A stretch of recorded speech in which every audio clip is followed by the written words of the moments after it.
Hi everyone. ఈరోజు మనం cat feeding గురించి మాట్లాడుకుందాం. క్యాట్స్ అనేవి ఆబ్లిగేట్ కార్నివర్స్, అంటే క్యాట్ డైట్లో కంపల్సరీ మీట్ ఉండాలి. మీట్లో ఉండే protein is the only energy source for cats. మీట్లో ఉండే 3 essential nutrients taurine, arachidonic acid and vitamin A. ఈ మూడిటి ద్వారా heart, vision and skin and coat హెల్త్కి యూజ్ అవుతాయి. Meat sources egg, chicken, fish, Turkey.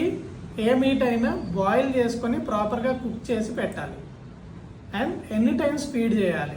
కిటెన్స్కి వచ్చేసరికి డేకి 3 to 4 టైమ్స్ ఫీడ్ చేయాలి. అదే అడల్ట్ క్యాట్స్కి వచ్చేసరికి డేకి 2 to 3 స్మాల్ మీల్స్ అనేవి ఫీడ్ చేయాలి.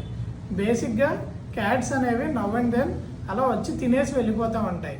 సో వెట్ ఫుడ్ అయితే ఎవ్రీ 1 to 2 అవర్స్కి ఒకసారి రిప్లేస్ చేసుకుంటూ ఉండాలి to avoid contamination. Dry food అయ్యేసరికి 24 అవర్స్ వరకు కూడా ఉంచుకోవచ్చు. ఆఫ్టర్ 24 అవర్స్ మళ్ళీ రిప్లేస్ చేసుకోవాలి. అండ్ క్యాట్స్కి మిల్క్ పెట్టొచ్చా? క్యాట్స్కి మిల్క్ పెట్టకూడదండి. Most of the cats dogs లాగే they are lactose intolerant. So better to avoid wet versus dry food. ఏది బెటర్? వెట్ ఫుడ్లో ఉండే వాటర్ కంటెంట్ హైడ్రేషన్కి యూజ్ అవుతుంది. డ్రై ఫుడ్ అనేది డెంటల్ హెల్త్కి యూజ్ అవుతుంది. బట్ డ్రై ఫుడ్ ఇచ్చినప్పుడు వాటర్ ఇంటేక్ అనేది కంపల్సరీ ఎక్కువ ఉండేటట్టు చూసుకోవాలి. సో బెటర్ ఇన్ కాంబినేషన్ ఇచ్చుకుంటే చాలా యూజ్ అవుతుంది. అండ్ వాటర్ ఇంటేక్ ఎంత ఇవ్వాలి?